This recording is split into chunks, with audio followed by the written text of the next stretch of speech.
You're listening to an Airwave Media Podcast.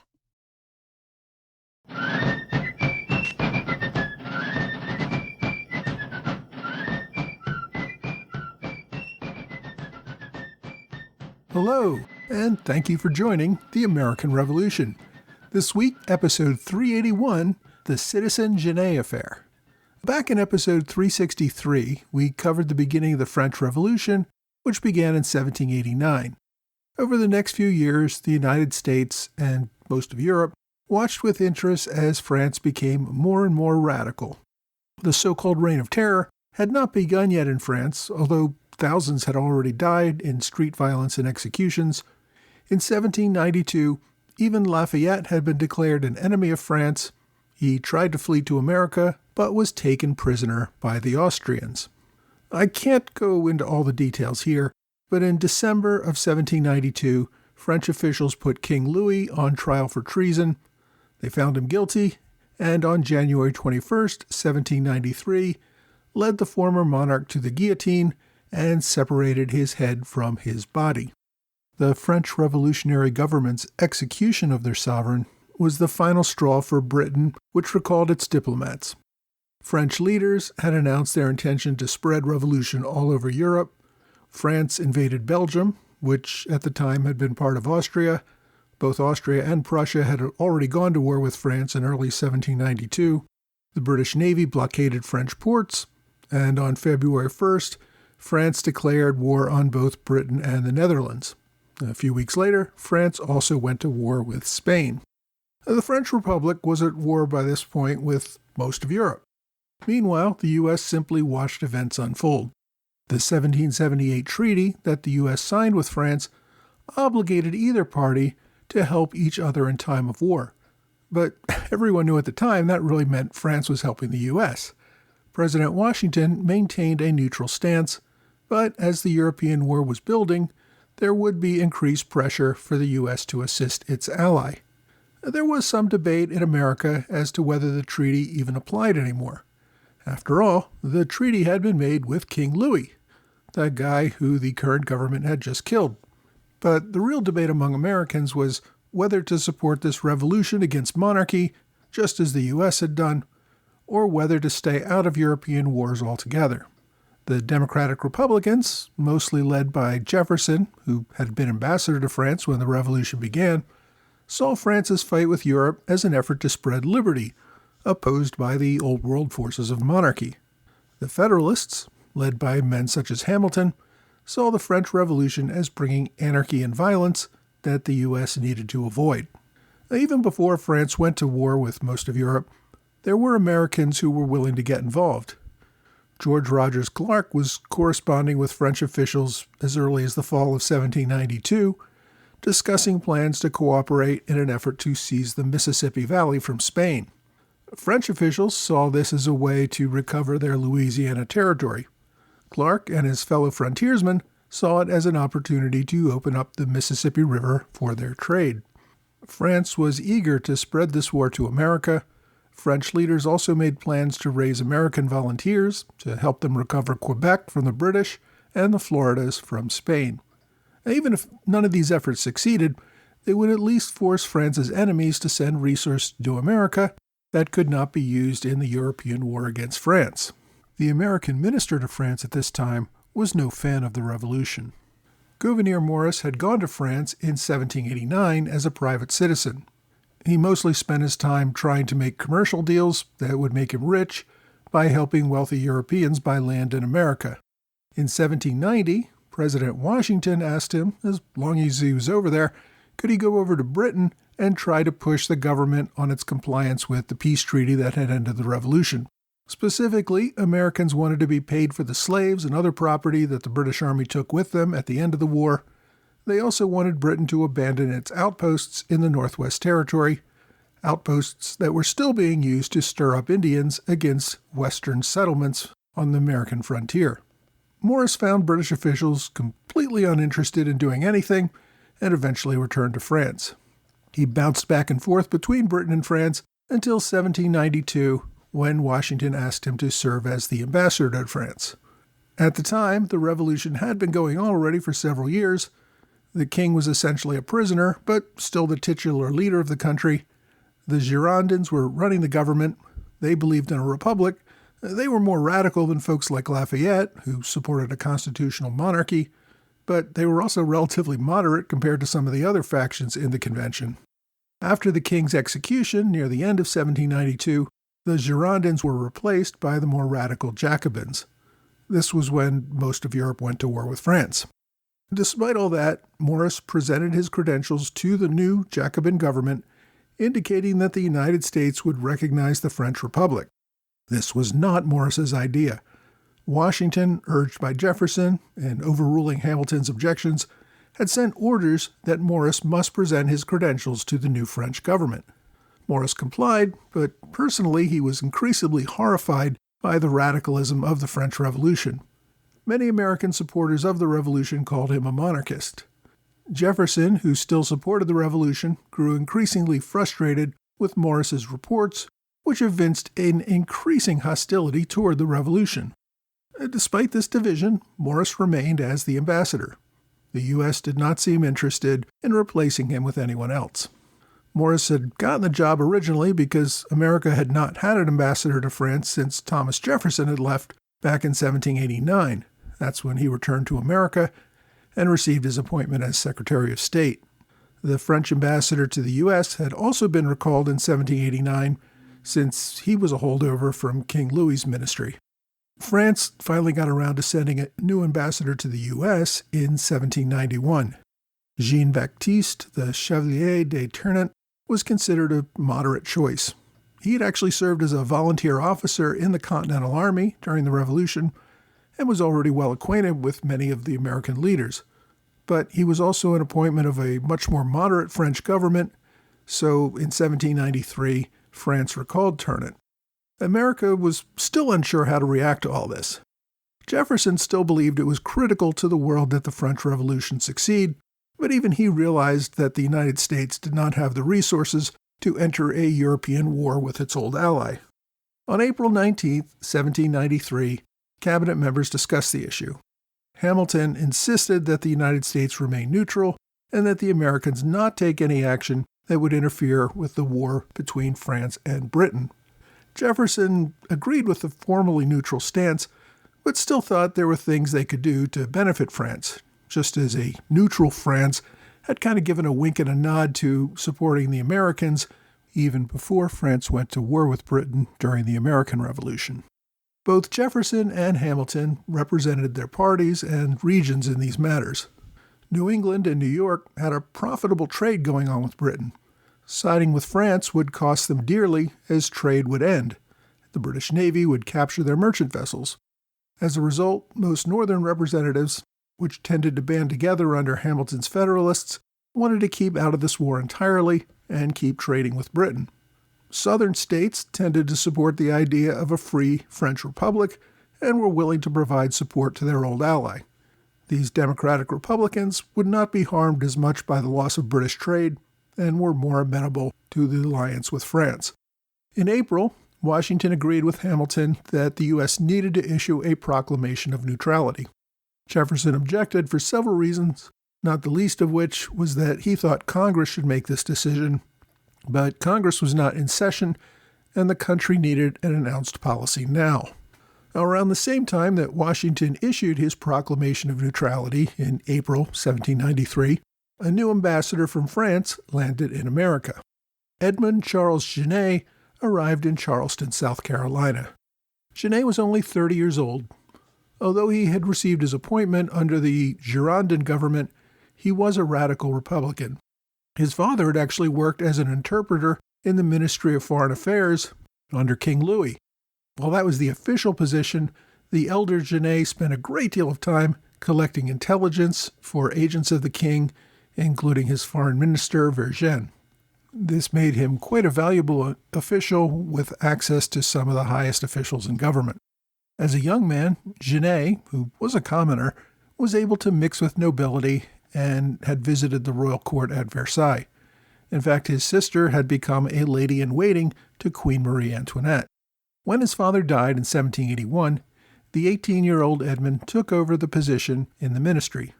He was not as impressive as his father in collecting intelligence. After he managed to completely miss the secret treaty that the Americans worked out with Britain in 1782, ending the Revolutionary War, he kind of got pushed aside. However, thanks to his connections at court, particularly his sister, who had the ear of the Queen, he obtained a new position at the court of Catherine the Great in Russia. There, he regularly butted heads with the monarchist French ambassador, and his radical views eventually got him thrown out of Russia. He returned to Paris as a hero of the Revolution. His foreign policy experience, combined with his revolutionary fervor, allowed him a choice of diplomatic posts. He chose America. Genêt's instructions included establishing a new commercial treaty with America to provide much-needed supplies. He was also supposed to try to secure advance repayment of America's war debt to France.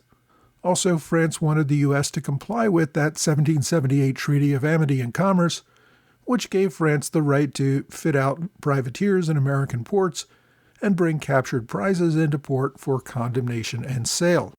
Now, this shouldn't have been terribly controversial. After all, France had granted the Americans the same privileges in French ports during the Revolutionary War, and at least openly after France went to war with Britain. Genêt also received some secret orders. Officials hoped that he could enlist an army of both American citizens and Native Americans to build up an army that would launch invasions into British Canada, as well as Spanish Louisiana and Florida. If the government failed to go along with these plans, he was authorized to foment revolution in America, topple the Washington administration, and install a French puppet state. Genêt also brought with him 250 blank letters of marque with plans to unleash a privateer navy from U.S. ports against British shipping. These secret instructions made clear that French officials had no respect for Americans. Part of the instructions read, quote, "Americans are like children. They are especially childish in politics, indeed very much like spoiled children, always rather difficult to manage. The man who succeeds in managing them will be able to exercise that mastery for a long time." They were aware that President Washington would not go along with the French plans. They believed that most of Congress, however, would get on board with these invasions of Canada, Louisiana, and Florida. Genêt's decision to land in Charleston was intentional. He knew that the United States was divided, but that support for France was strongest in the South. After his landing on April 8th, he remained in town for at least 10 days, mingling with Charleston society and encouraging American support for French liberty. As an ambassador, he should have landed in Philadelphia first and presented his credentials to the government. But Genêt believed he needed to get the support of the people before the government would support him and his agenda. Charleston was the largest city in the South, where support for the French Revolution was the strongest. The revolutionary leaders in France banned the use of titles. Even Monsieur was considered counter-revolutionary. Everyone greeted one another as citizen. Genêt carried that tradition to America and asked to be called simply Citizen Genêt. In Charleston, Genêt commissioned 4 American ships to act as privateers. These ships had American crews, but would sail forth and attack British shipping. If they brought back prizes, they were to ignore American officials and apply to the French consul in Charleston for disposal of those prizes. Genêt also began trying to recruit American volunteers in Charleston to arrange for the military invasion of East Florida. Having set these things in motion, Genêt began to travel north. When he did leave Charleston, he didn't take a ship, as would have been the normal mode of travel at the time. Instead, he purchased coaches and horses and rode overland, stopping in every town and village along the way to drum up support for France. He was also celebrated by the locals. South Carolina Governor William Moultrie, who supported Genêt's mission, personally escorted Genêt as far as Camden. When Genêt entered any town, he would have his agents precede him. They would ring church bells and fire cannons to bring crowds out into the streets, and then provide barrels of free rum to keep the locals happy. So by the time Genêt arrived, there would be cheering crowds to greet him. These receptions convinced Genêt that the people were on his side. Genêt did receive some words of warning. He stopped at the plantation of Ralph Izard in South Carolina. Izard warned him that the administration was not likely going to enter a war on behalf of France, and that it would likely not honor the terms of the 1778 treaty. Genêt also met with Governor Henry Lee when he arrived in Virginia. The man, who we know as Light Horse Harry from the Revolution, provided a great reception. Lee was a Southern Federalist, and he made clear to Genêt that the U.S. was determined to remain neutral. Genêt pushed back, arguing that the two countries were tied in a fight for liberty, and that if the forces of monarchy defeated France, they would come for the U.S. next. It took nearly a month for Genêt to reach the nation's capital. As had been the case in smaller towns, the people of Philadelphia turned out as if they were greeting a conquering hero.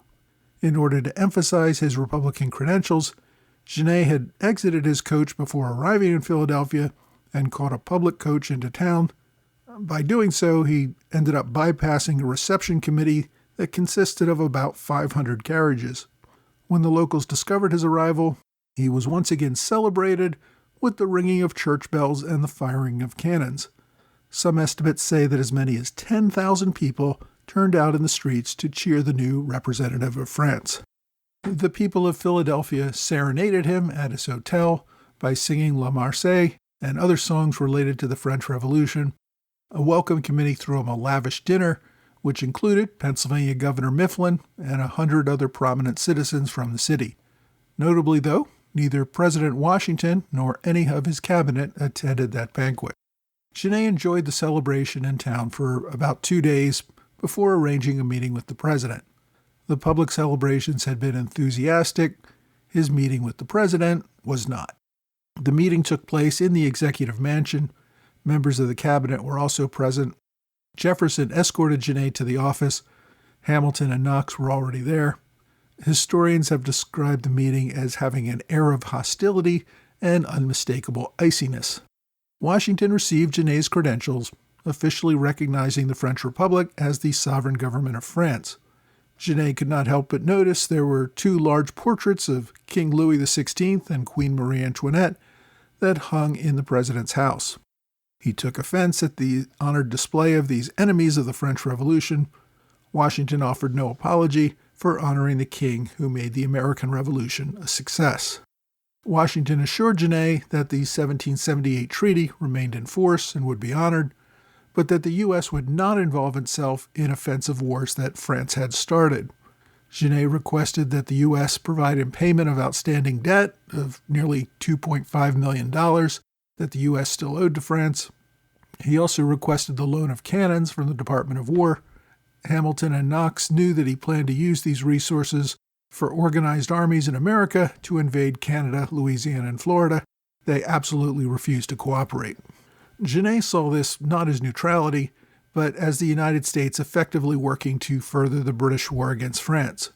British ships regularly stopped American merchant vessels at sea and confiscated French goods, yet the U.S. would not allow French ships to confiscate British goods. Genêt realized the administration was not going to be any help.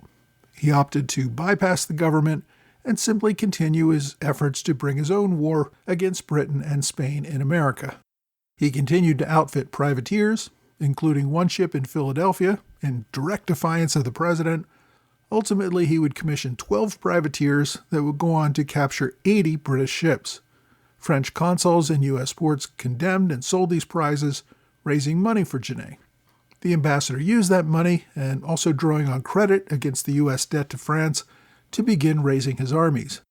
He granted George Rogers Clark a commission as a major general in his Legion of Revolution. Clark was tasked with raising an army that would capture New Orleans and open up the Mississippi River. As I said, this was something the Western settlements had been demanding from the U.S. government for years, and an opportunity to do so would attract many volunteers for this army. Genêt also granted a commission to Elijah Clark, who had served under Andrew Pickens in Georgia during the war. Clark was tasked with invading East Florida. Genêt believed he could recruit an army of 5,000 volunteers to take the Spanish colony. There were few Spanish forces in that region, only a few hundred at St. Augustine. Many of the other non-Indians in Florida at that time were settlers from Georgia. Genêt also had made plans to recruit agents and armed volunteers in French-speaking Canada in order to provoke a revolution there against British rule. It quickly became clear that Genêt was bent on bringing a European war to America. Conducting acts of war against British and Spanish territories in America would inevitably force those countries to declare war against the United States. Genêt openly defied the Washington administration, taking out newspaper ads to recruit volunteers for his privateers. He used democratic societies around the country to spread pro-French propaganda and identify potential military recruits. He even hired defense attorneys for men who were being prosecuted for serving on his privateer ships. When administration officials confronted Genêt about his actions, he simply refused to back down. Genêt believed that he had to rekindle the flame of liberty in America and that they would overcome their fears of Britain. Genêt also reported to officials in France that he thought Hamilton was acting as a British agent, but that he could probably be bought off. Next week, the Washington administration must end a push toward a new war while also dealing with a deadly epidemic that strikes Philadelphia.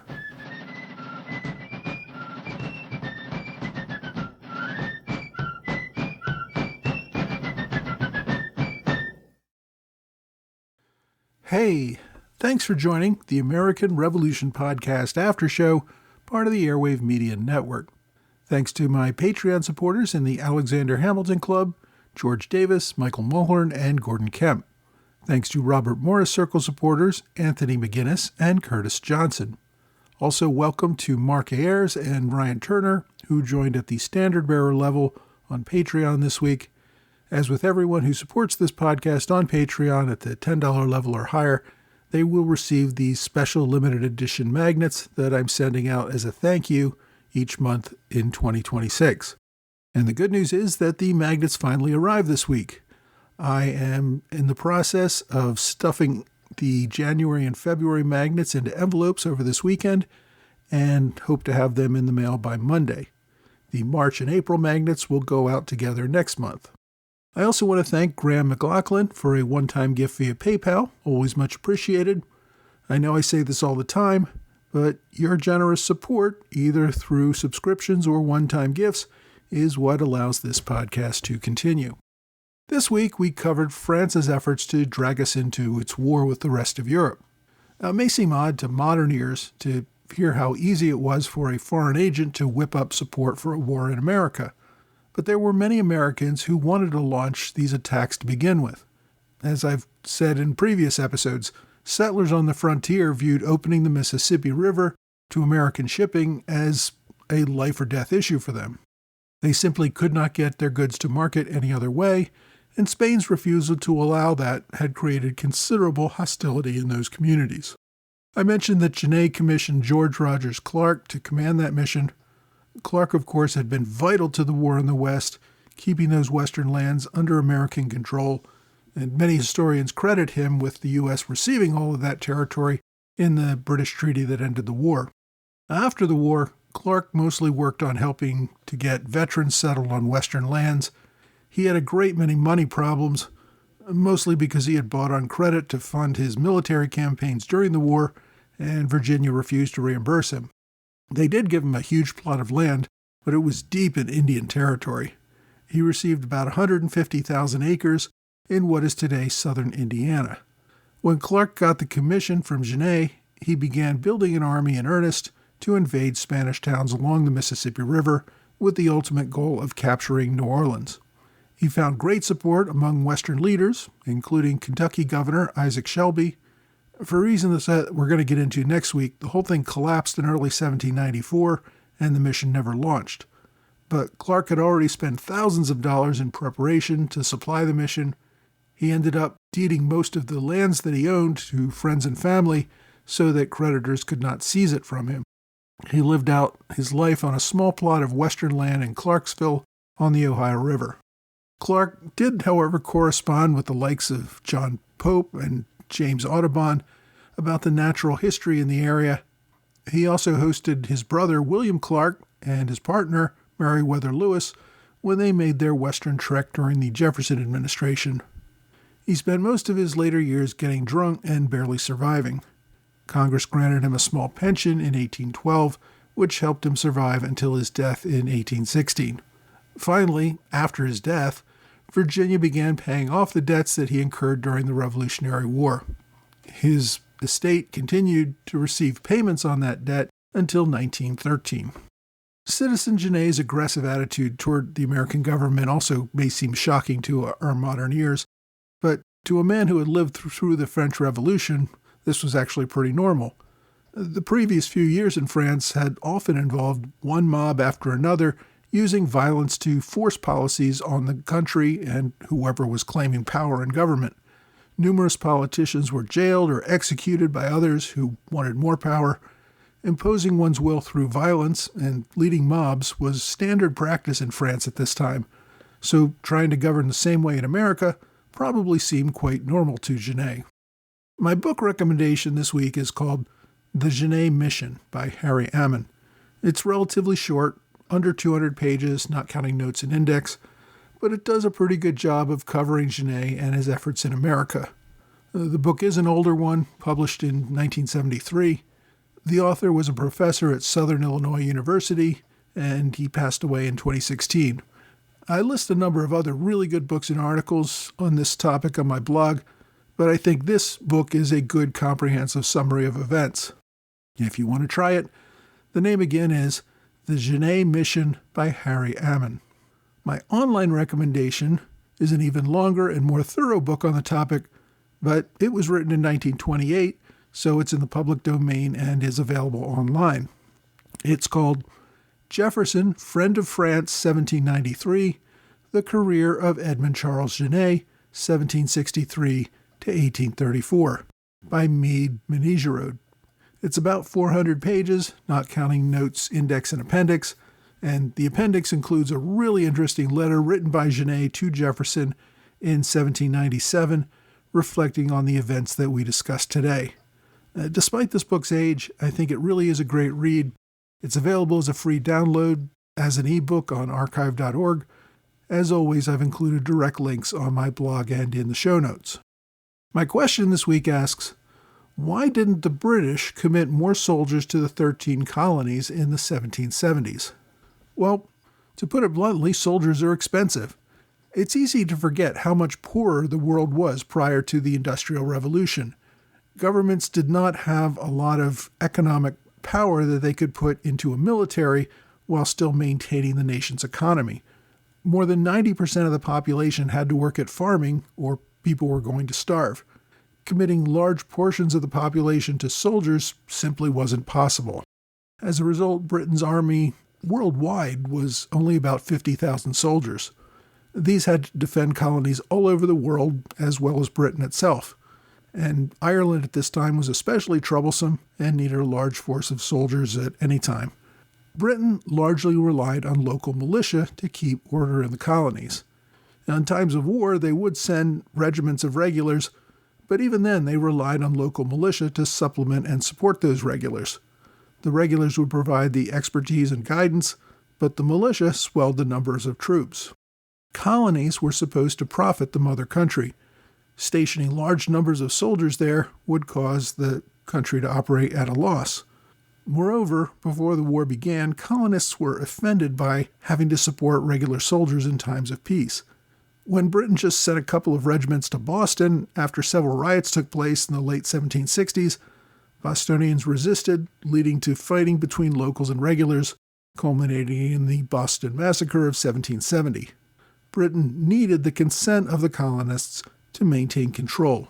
And when the revolution began, the militia overwhelmingly supported the rebellion, at least in New England, and had a very large presence in most other colonies.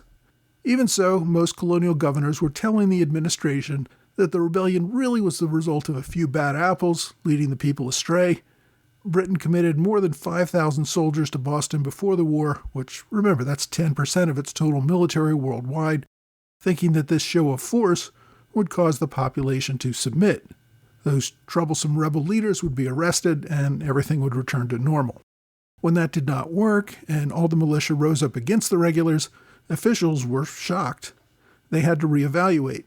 The decision was to leave New England and cut it off, thinking that at least the surrounding colonies were not as rebellious, and that they would be able to raise loyalist militia there. Britain did send a fairly large force of more than 30,000 soldiers to New York, as well as another 8,000 to Quebec, in order to overwhelm the locals in 1776 when they realized this was becoming a serious war. This was an effort at a shock and awe campaign that the locals could not possibly resist. It drew a large number of regulars from other parts of the empire, but even then they had to supplement those forces by hiring thousands of German-speaking soldiers that we know as Hessians. The strategy almost worked. As the British restored order to Canada, New York, and New Jersey, however, when Washington launched his famous Christmas attack on Trenton, he managed to turn things around. The British could not afford to commit more troops to America at the time. They hoped to rely more on isolating the colonies and imposing so much economic devastation that the rebellion would eventually crumble. They spent the rest of the war going to other colonies, hoping to find large numbers of loyalists who would join the regulars in the fight to restore the king's rule, but that never worked. If you have a question you'd like me to answer, please reach out to me either via email or on X, Facebook, Quora, or Reddit. Well, that's all for this week. I hope you will join me again next week for another American Revolution podcast.